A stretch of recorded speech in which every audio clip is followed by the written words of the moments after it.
ज्येष्ठ मास के कृष्ण पक्ष की अमावस्या वट सावित्री अमावस्या कहलाती है।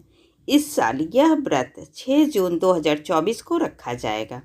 इस दिन सौभाग्यवती महिलाएं अखंड सौभाग्य प्राप्त करने के लिए वट सावित्री व्रत रखकर वट वृक्ष तथा यमदेव की पूजा करती है। कहते हैं कि महासती सावित्री ने वट वृक्ष के नीचे ही यमराज से अपने मृत पति का पुनर्जीवन हासिल किया था। तभी से वट वृक्ष हिंदू धर्म में देव वृक्ष के रूप में पूज्य हो गया। कथा के अनुसार सावित्री राजा अश्वपति की पुत्री थी, जिसे राजा ने बहुत कठिन तपस्या करने के उपरांत देवी सावित्री की कृपा से प्राप्त किया था। इसलिए राजा ने उनका नाम सावित्री रखा था।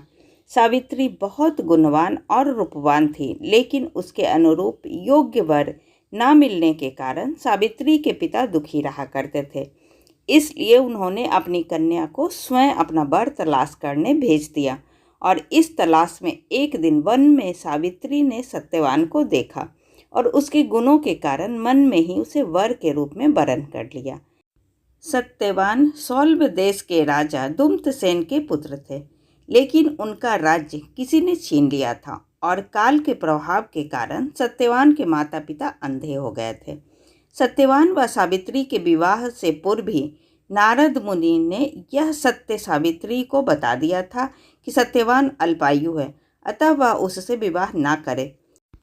यह जानते हुए भी सावित्री ने सत्यवान से विवाह करने का निश्चय किया और देवर्षि नारद से कहा, भारतीय नारी जीवन में मात्र एक बार पति का वरण करती है, बारंबार नहीं। अतः मैंने एक बार में ही सत्यवान का वरण किया है और यदि उसके लिए मुझे मृत्यु से भी लड़ना पड़े तो मैं यह करने को तैयार हूँ। उसकी मृत्यु का समय निकट आने पर मृत्यु से 3 दिन पूर्व ही सावित्री ने अन्न जल का त्याग कर दिया। मृत्यु वाले दिन जंगल में जब सत्यवान लकड़ी काटने के लिए गए तो सावित्री भी उनके साथ गई और जब मृत्यु का समय निकट आ गया तथा सत्यवान के प्राण हरने के लिए यमराज आए तो सावित्री भी उनके साथ चलने लगी। यमराज के बहुत समझाने पर भी वह वापस लौटने को तैयार नहीं हुई। तब यमराज ने उससे सत्यवान के जीवन को छोड़कर अन्य कोई भी वर मांगने को कहा। उस स्थिति में सावित्री ने अपने अंधे सास ससुर की नेत्र ज्योति और ससुर का खोया हुआ राज्य मांग लिया, किंतु वापस लौटना स्वीकार न किया। उसकी अटल पति भक्ति से प्रसन्न होकर यमराज ने जब पुनः उससे वर मांगने को कहा तो उसने सत्यवान के पुत्रों की मां बनने का बुद्धिमत्तापूर्ण वर मांगा। यमराज के तथास्तु कहते ही मृत्यु पाश से मुक्त होकर वट वृक्ष के नीचे पड़ा हुआ सत्यवान का मृत शरीर जीवित हो उठा। तब से अखंड सौभाग्य प्राप्ति के लिए इस व्रत की परंपरा आरंभ हो गई और इस व्रत में वट वृक्ष व यमदेव की पूजा का विधान बन गया।